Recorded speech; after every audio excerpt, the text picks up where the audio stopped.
Assalamualaikum warahmatullahi wabarakatuh. Bismillah, alhamdulillah, wa syukurillah, ala nikmatillah, la haula wa la quwata illa billah, amma ba'du. Ketemu kembali dengan Kilamong Putro. Salam budaya, warisan Nusantara. Pemirsa dimanapun Anda berada, izinkan saya untuk melanjutkan keterangan-keterangan saya tentang cerita sejarah keris pusaka Kiai Setan Kober. Pemirsa dimanapun Anda berada, pada episode yang lalu masyarakat, para sesepuh dihebohkan karena keris pusaka Kiai Setan Kober hilang dari tempatnya, yaitu tepatnya 1 hari sebelum meninggalnya Sunan Kudus. Oleh sebab itu, Kanjeng Sunan Kalijogo setelah diberitahu oleh putranya Sunan Kudus, yaitu Panembahan Kudus, maka secara khusus, secara pribadi memberikan perhatian kepada Sultan Hadiwijoyo agar berhati-hati di dalam bertindak. Karena tidak lama lagi akan terjadi hal-hal yang sangat buruk, karena dikhawatirkan bahwa keris pusaka ini akan dipegang oleh orang-orang yang berkelakuan buruk, jahat, sehingga akan terjadi kericuhan-kericuhan di mana-mana. Pemirsa dimanapun Anda berada, akhirnya Sultan Hadiwijoyo selaku pimpinan kerajaan segera mengkoordinasikan dengan bawahannya para adipati, baik itu adipati pesisir yang setia dan adipati-adipati yang menyatakan kesetiaannya dan mendukung Pajang, maka diundang ke ibu kota. Dan kemudian para Nayoko Projo kerajaan Pajang pun juga diajak bermusyawarah untuk memecahkan teka-teki dan memberikan perhatian agar mereka berhati-hati. Oleh sebab itu, menindaklanjuti apa yang menjadi saran dari Kanjeng Sunan Kalijogo, maka dikumpulkanlah para bupati tersebut. Kemudian di dalam rapat itu Sultan Hadiwijoyo memberikan wejangan-wejangan dan perintah secara langsung. Yang pertama adalah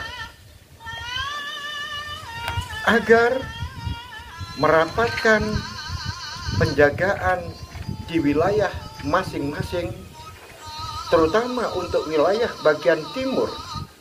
Maka penjagaan tersebut diserahkan kepada 2 adipati, yaitu Adipati Madiun, yaitu Adipati Timur Ronggo Jumeno, dan Adipati Jipang Panolan, yaitu Raden Haryo Mataram. Kemudian pusat dari 2 tempat ini, penjagaan ini dikoordinasi oleh seorang temenggung yang dipercaya untuk mengkoordinasikan wilayah timur adalah Temenggung Woragil Digdoyo. Kemudian Kanjeng Sultan Hadiwijoyo juga memberikan perhatian kepada Ratu Kalinyamat. Ratu Kalinyamat sebagai pendukung utama Kesultanan Pajang, maka Ratu Kalinyamat diperintahkan untuk membuat pagar betis di wilayahnya, karena dikhawatirkan adanya serbuan-serbuan dan serangan musuh yang berasal dari laut, dan itu disanggupi oleh Ratu Kalinyamat.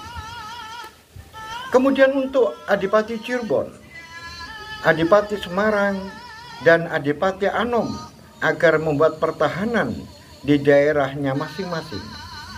Kemudian secara khusus Sultan Hadiwijaya juga memberikan perhatian terhadap Semarang. Karena di daerah Semarang itu ada tempat yang dipakai untuk berkumpulnya para penjahat dan berkumpulnya para orang-orang yang suka membuat huru-hara, yaitu hutan Roban. Oleh sebab itu, hutan Roban agar dibuatkan semacam pos pertahanan agar lalu lalang orang-orang yang ada di sana bisa dipantau dengan baik. Kemudian berikutnya adalah untuk Ki Ageng Pemanahan dan saudara-saudaranya Ki Penjawi dan Ki Juru Mertani secara khusus diberikan tugas untuk menemukan keberadaan dari keris pusaka Kiai Setan Kober yang hilang. Pemirsa dimanapun Anda berada, itu adalah merupakan pertemuan yang diadakan di Pajang dalam rangka mengantisipasi terjadinya hal-hal yang tidak diinginkan disebabkan karena hilangnya sebuah pusaka sakti, yaitu keris Kiai Setan Kober. Pemirsa, sebuah kejutan sehari setelah terjadinya pertemuan di Pajang, maka seorang adipati di Semarang, yaitu Adipati Pandan Alas, malam harinya didatangi oleh seseorang yang bertopeng.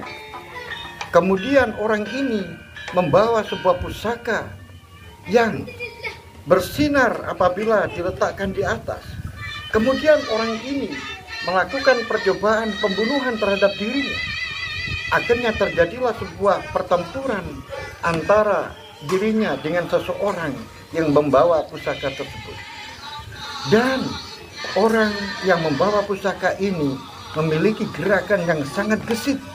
Dan akhirnya Adipati Pandan Alas terluka di bagian lengannya, tergores oleh pusaka tersebut. Untungnya akhirnya para prajurit Semarang ini kemudian datang.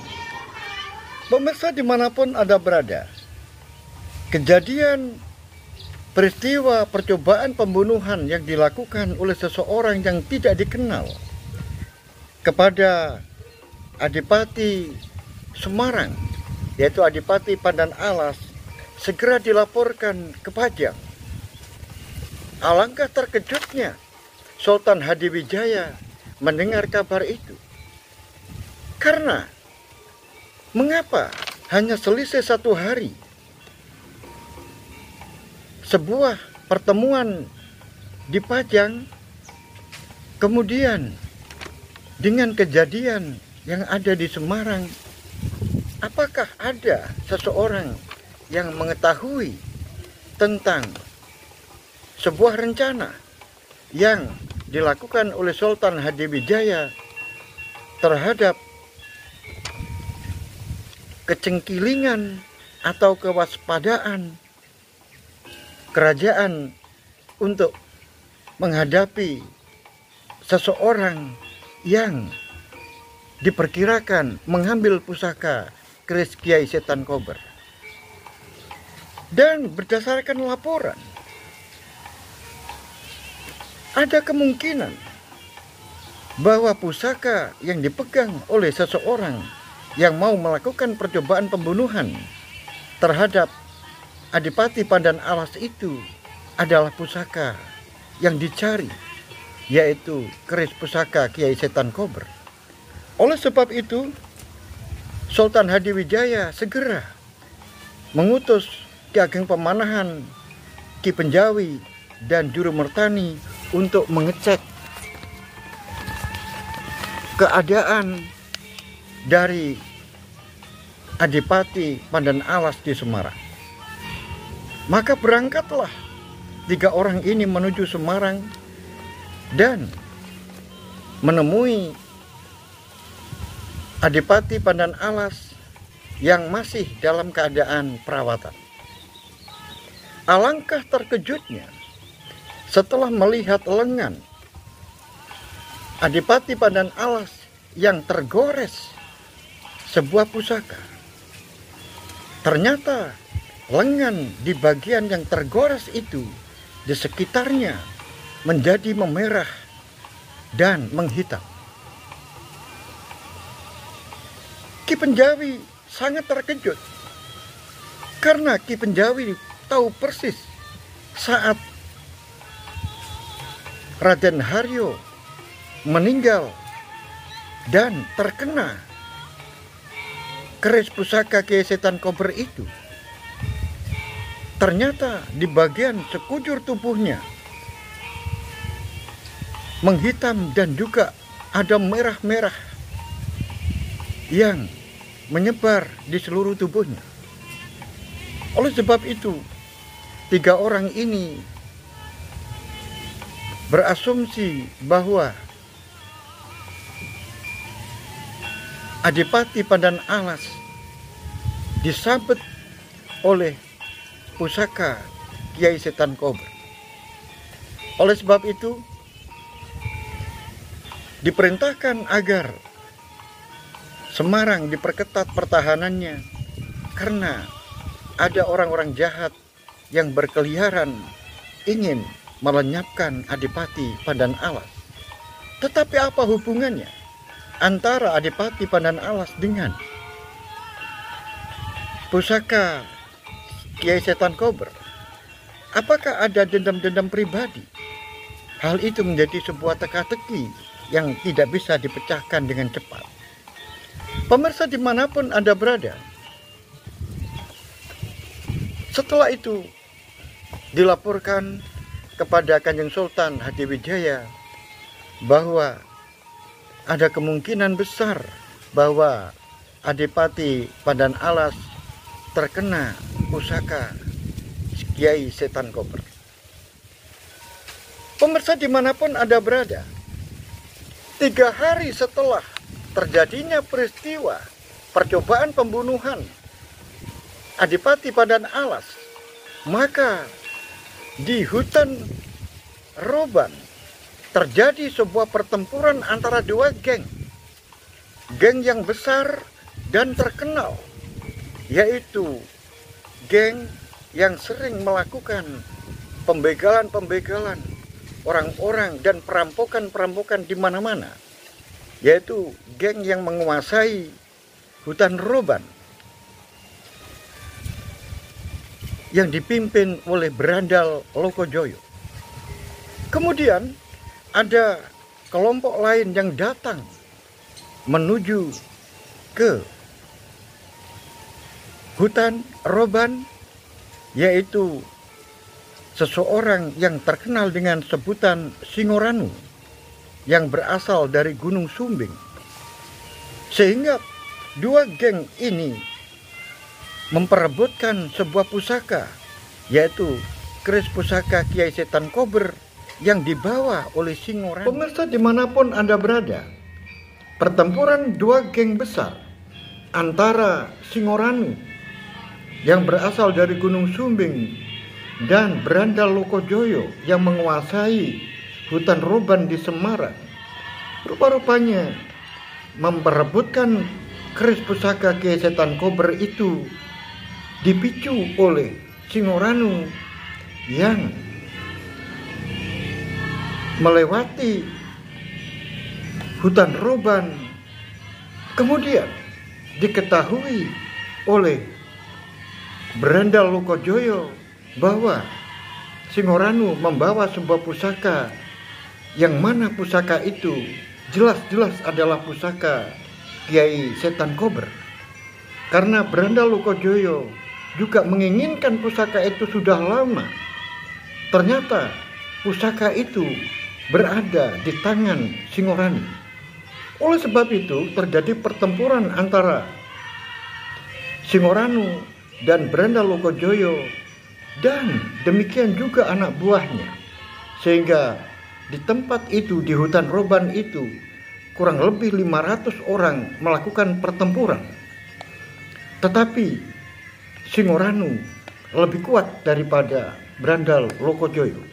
Akhirnya Singoranu dan anak buahnya melanjutkan sampai menuju ke Semarang, dan setelah di Semarang dia melanjutkan perjalanan menuju ke selatan.